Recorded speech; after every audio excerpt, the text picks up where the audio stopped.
Hello, and thank you for listening to The History of World War II podcast, episode 310, December 22nd, 1941, a date which will live in infamy. Last time, the Japanese, coming south from Formosa, were able to land troops in northern Luzon on December 10th and 11th, and this came after the thrashing General Brereton's Far East Air Force took, most notably at Clark Field on December 8th, just hours after the attack on Pearl Harbor. Following this solid start in the north was another invasion, this one on the island of Mindanao, below Luzon, on December 20th. As things stood, the majority of MacArthur's forces were trapped, left with only a fraction of the planes and naval vessels that the enemy would come with when the main attack got underway, and that was to start on December 22nd. Still, MacArthur, for his own particular reasons, was not unduly worried, perhaps as he was counting on reinforcements that were currently on their way to Brisbane, Australia, 3,500 miles away. As far back as 1916, American military planners, in envisioning a Japanese attack on the Philippines, decided that it was best to have a force meet the enemy on the beach to engage them there. But this would not be the all-out effort. While this delaying action took place, the bulk of the island's forces would retreat down the Bataan Peninsula, maybe even to the island of Corregidor in Manila Bay, if warranted. This move would hopefully hold off the Japanese until reinforcements came, probably from Hawaii. But later, starting in 1936, when Major General George Grunert was in command of all the forces on the islands, he changed this to actively stopping the enemy right there on the beaches. And this was to be done with American forces and the Philippine Scouts, elite forces highly trained and known for stamina and fierceness. But as we have seen, MacArthur was now in charge, and in fact, Grunert would leave the islands just weeks before the Japanese attacked. Overall, MacArthur kept Grunert's plan, but made tweaks that, honestly, made little sense, given the state of local forces. First, he would have Philippine Army units meet the Japanese on the beach. To his thinking, they knew the territory. True enough, they would be highly motivated. Also true. But motivation does not stop bullets or superior tactics. As for the bulk of the general's forces, including most of the American troops, they would be in central Luzon. The plan was to still fight the enemy on the beaches, but if they should break through, hopefully there would be enough time to call up the just over 100,000 reserves. As for keeping the American troops in the middle of the island, it's possible that MacArthur was hedging his bets, should the enemy land somewhere else besides Lingayen Gulf to the northwest of Manila. But the Achilles heel to this plan was again the ill-trained Philippine troops who were to meet the enemy as they landed. But the problem was much worse than just a lack of training. On paper, MacArthur had access to a 120,000-manned Philippine army. This broke down to 10 undersized, specifically 7,643 men, light infantry divisions, and 7 of these were on Luzon. But here is where reality came in.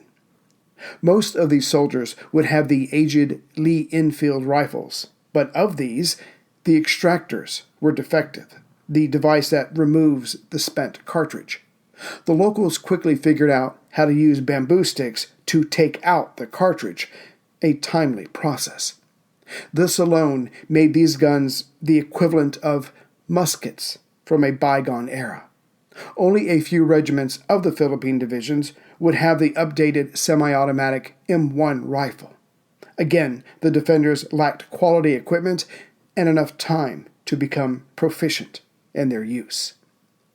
And because of equipment shortages and ammunition shortages, most of the Philippine troops, when they fired their guns in battle, it was their first time.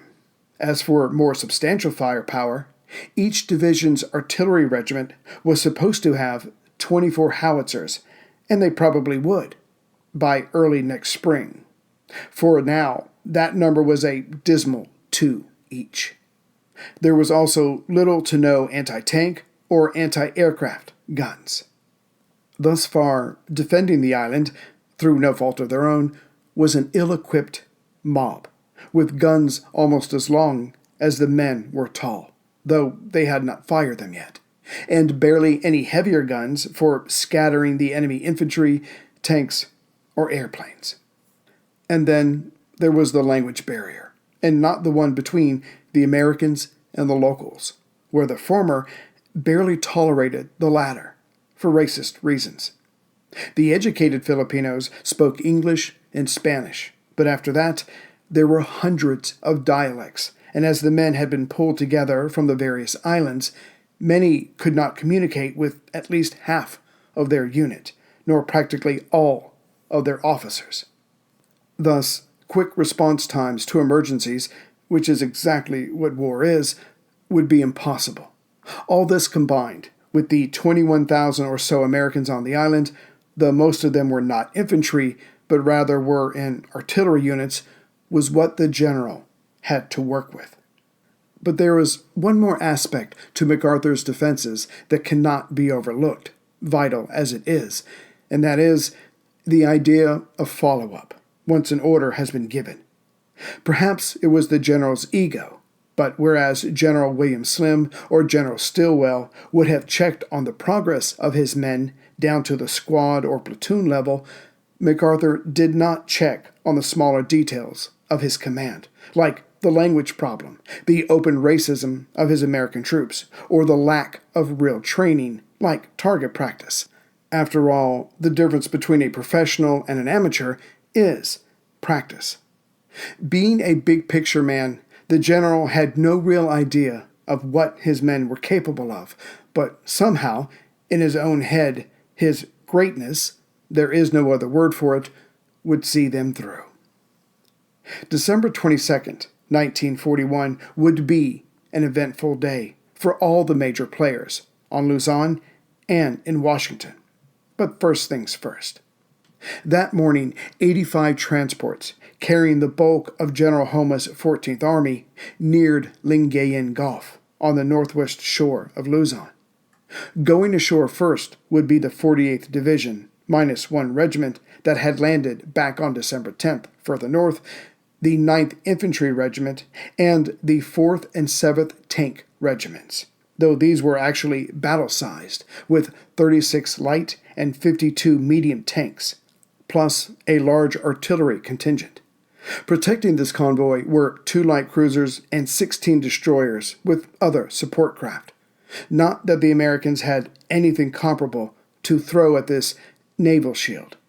And just finishing off what the invaders were coming with, General Homa would have access to the 5th Air Division, with its 189 planes of 83 various-sized bombers and 34 reconnaissance planes, along with the 21st and 23rd Air Flotillas of the 11th Air Fleet, made up of 247 aircraft in total, 114 fighters, 24 seaplanes, 12 reconnaissance planes, with various other aircraft. But the ace up General Homa's sleeve, besides his numbers, were these particular Mitsubishi 86M2 fighters. Engineers had figured out how to add drop tanks. Thus, these amazing fighters could fly 550 miles, which made flight from Formosa to the central Philippines possible. MacArthur was informed that morning of some 70 to 80 transports being spotted in the Lingayen Gulf. This estimation was pretty accurate, even though the sun had yet to rise. Right away, he sent a message to Washington of the enormous tactical discrepancy he was about to face, estimating that the enemy was coming at him with 80,000 to 100,000 men. Yet, as we have seen, General Homa only had 62,000 at his disposal, half of what MacArthur had on paper. At 5:17 a.m., the landing started, By 7:30 a.m., 3 regiments were on the eastern Lingayen beaches. Not that everything had gone according to plan. Due to the darkness, at least at first, but more importantly, the high surf, the dampness made inoperable the invaders' radios and forced a cancellation of all heavy equipment coming to shore. A few of the landing craft had even rolled over. Now, this is hindsight, granted, but had the general put his best along the beaches where he was convinced the main enemy landings would take place, much Japanese blood could have been shed. As it was, only one Filipino unit, under the command of Major General Jonathan Wainwright, actively engaged and held up the opposing force in front of them, which was better than it sounds, for Wainwright had the 21st and the 11th Philippine divisions lined up along the 120-mile beach front of Lingayen Gulf. Yet this was only a momentary pause, besides which General Homa was too clever by half. He had already ordered his officers going ashore not to attempt a breakout this soon, as it would only serve to get them cut off and annihilated. In other words, Homa was subscribing to Shakespeare's "'Tis best to weigh the enemy more mighty than he seems." As it was, with his troops landing on the eastern shore, his first order was for them to move south and take control of the southern shore, for that's where the bulk of his ships were heading to, and that's where he expected the bulk of the defenders to be, hence his landing troops north of this. Now that the enemy troops had landed, thus committing themselves, MacArthur made his opening opposing move. Sending 12 self-propelled 75mm guns and the 192nd Light Tank Battalion, it was hoped that they would check the enemy infantry, as nothing heavier had been spotted on the beach. However, MacArthur would cripple his own counterstroke. As Major General Jonathan Wainwright, respected by his men up and down the line, and known for his mastery of tactics, was in charge of North Luzon's defenses, these reinforcements should have been put under his command, if at the very least, to avoid cross purposes. A modern saying regarding this is, not having too many cooks in the kitchen. But that's exactly what the general did by not putting these forces under Wainwright, so he could maximize his response. So, as the 26th Cavalry Regiment, commanded by Lieutenant Colonel Clinton A. Pierce, reached the enemy, these Philippine scouts, highly trained, clashed with the Japanese 48th Reconnaissance Battalion. Some jumped off their horses to fight on foot, while others stayed mounted to attempt a flanking movement. It must be noted that this regiment, within the next 3 weeks, would engage in the last cavalry charge in U.S. history. However, being on patrol since December 8th and having to ride for miles just to reach the enemy at Damortis, about 4 miles south of where the enemy had first landed, the scouts were exhausted, thus easily pushed back by the invaders. With the first wave of defenders checked and eventually scattered, the Japanese tanks came in, having finally been unloaded, doing serious damage to the remaining cavalrymen and their mounts. The surviving defenders of this horse versus tank battle found themselves having to dash inland for a mile or two before the tanks would quit pursuing them, somewhere near Rosario, to the southeast.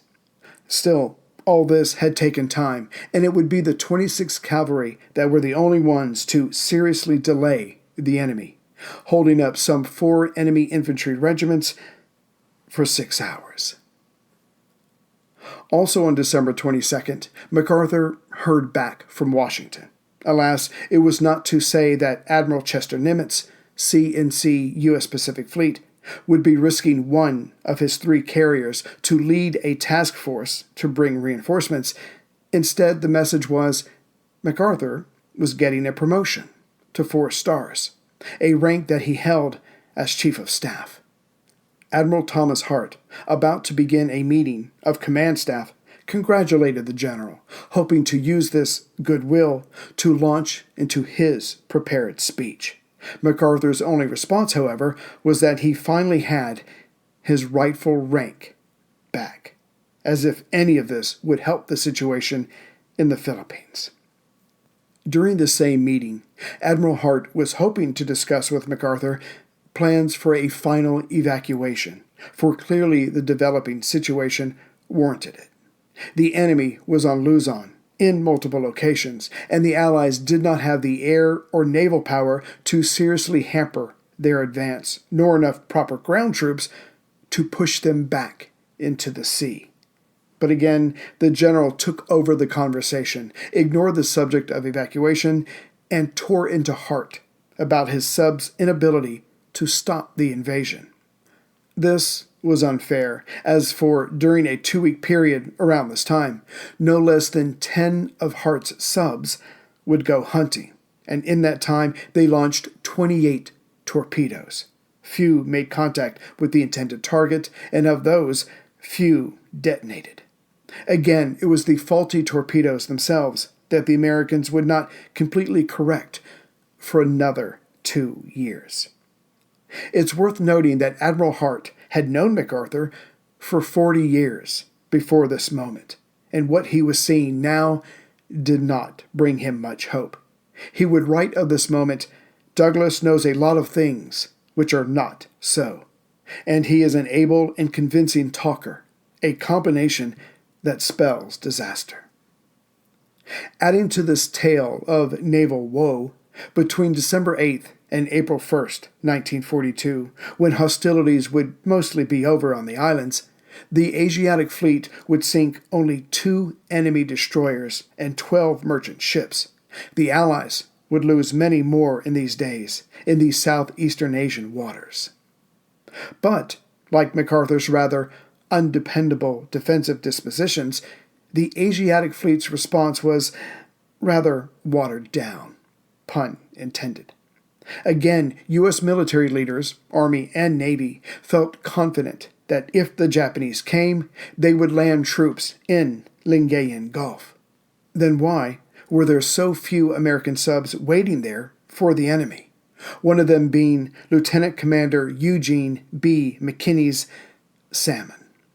Yes, his torpedoes, just like most of the others, would fail that day. Out of 66 torpedoes used by American subs, only 2 enemy ships were sunk in the first 24 hours of the invasion. As the combatants clashed on the shores of Lingayen Gulf, McKinney ordered his sub, Salmon, into the fray. McKinney was considered, at the ripe old age of 38, far too along in years to be aggressive. Even worse, he had taken a law degree.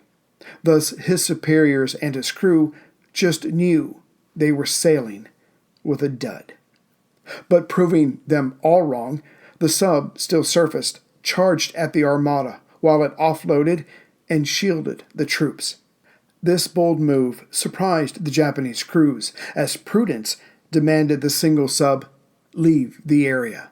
But instead of doing that, McKinney went in, got as close as he dared, as 2 destroyers were closing in on him, and only then did he let loose a wide spread of torpedoes. Not knowing that there was a good chance these fish were defective, the 2 destroyers turned away from each other and put on speed. But it was too late. Besides, McKinney had anticipated this with his spread. Both destroyers were hit. Damage was sustained by the 2, but not enough to pull them out of the line. One can't help but wonder if the torpedoes had been up to snuff, would the 2 destroyers have ended up at the bottom of the Gulf. Further, McKinney stayed in the area as long as he dared, but when it got too hot, he took advantage of a rain squall and disappeared. That night he would return and stayed surface to spy out enemy movements, even though he was spotted and harassed. Not your typical lawyer. Which leads to the next question. As there were 20-something other subs in Manila Bay waiting for God knows what if more of them had been with McKinney or even better, along the north and west coasts of Luzon. Might the enemy have suffered tremendous losses even before landing their first infantrymen? True, those torpedoes may have been done as well, but the fighting spirit of the American submariners would have gained the respect of the enemy.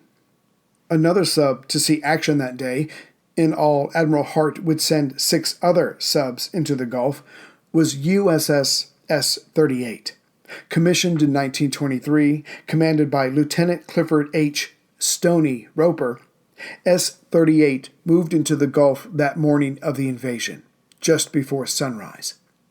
At 6:45 a.m., Stoney spotted 4 transports coming his way, escorted by 2 destroyers. Having the right kind of aggressive nature the Navy liked, he waited until the targets were within 1,000 yards. At 7:10 a.m., his sub fired 4 bow tubes, but all missed. Reloading quickly as the destroyers, now aware of the sub's presence, started pinging to make contact, the captain stayed quiet, but close by. For whatever reason, no depth charges were released. Dancing to get into another firing position, at 7:58 a.m., S-38 launched 2 torpedoes at a cargo ship that was at anchor. Less than a minute later, the 5,445-ton Heiamaru erupted into flame. S-38 would have to spend the rest of the day lying on the bottom of the Gulf for this, but that night she would make good her escape. Admiral Hart, nay, the U.S. Navy, would only have 1 more sinking to their credit for the month of December. The next day, December 23rd, USS Seal, SS-183, would leave the Gulf and come upon the transport Hayataka Maru, just north of the Japanese landings. There, getting into position, the sub's torpedoes finally worked as designed and sent the transport to the bottom. Still, as the number of enemy ships who got away from the American subs only grew, only in time would the Navy figure out that it was the magnetic detonators that were at fault. Back at headquarters in Manila, as for not giving up the fight, MacArthur had other ideas that may yet save the day, and these he shared with General George Marshall in Washington. Why not send to Manila 230 more P-40 fighters through British-held Cairo?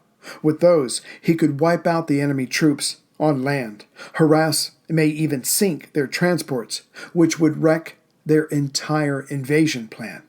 However, to this, there were those in the War and Navy departments that openly said, though respectfully, those planes would be a waste of material, even if we could get them through to MacArthur. The Philippines were going to be overrun. It was simply a matter of numbers, distance, and time. No, the general would have to fight with what he had, even if he would not accept that. Besides, now in the war proper, Washington had to worry about defending Pearl Harbor, Alaska, the Panama Canal, and the American West Coast. The Philippines, like Burma, was at the end of a very long list of emergencies, though Marshall was sincere in trying to get the general help, if it was all possible, and if he could get it there in time. Still not giving up, the general requested that the Chinese start a major offensive to hopefully distract the Japanese, or even better, get the Soviets to attack Japanese forces in Manchuria. Of course, this last part went against the agreement between Soviet Russia and Japan, but MacArthur wasn't worried about details at the moment. And another event of December 22nd was the start of the Arcadia Conference between the United States and Great Britain to come up with an overall strategy. But even before the first discussion of that day, FDR and Churchill had already decided the Allies would have a Europe First strategy, which was the last nail in MacArthur's defensive coffin. Greetings, everyone, from Central Virginia. So just before I let you go, I just want to say hello to some new members and thank those who have donated recently.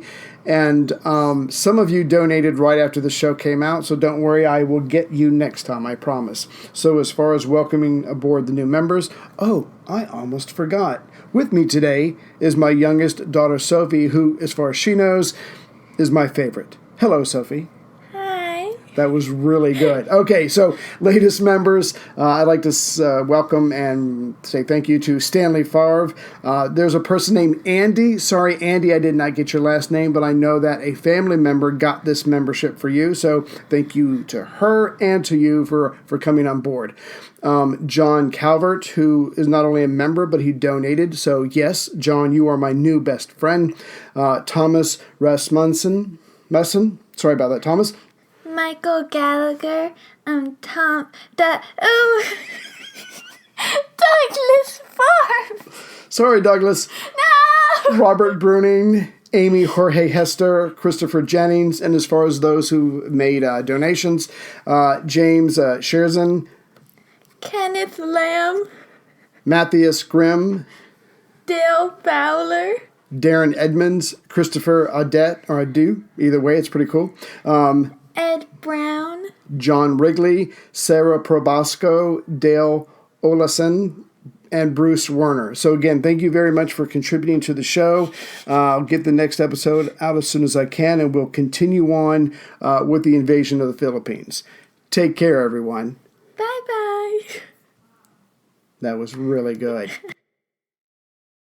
When you love someone, seeing them struggle with their mental health can be one of the hardest things in the world, especially when you know they need help, but don't know where to turn. That's why 988 Lifeline is here. 988's trained crisis counselors are available 24/7 by phone or text to provide you with the resources and support you need to help the people you love. No one should have to struggle alone. Call or text 988 Suicide and Crisis Lifeline, day or night. 988.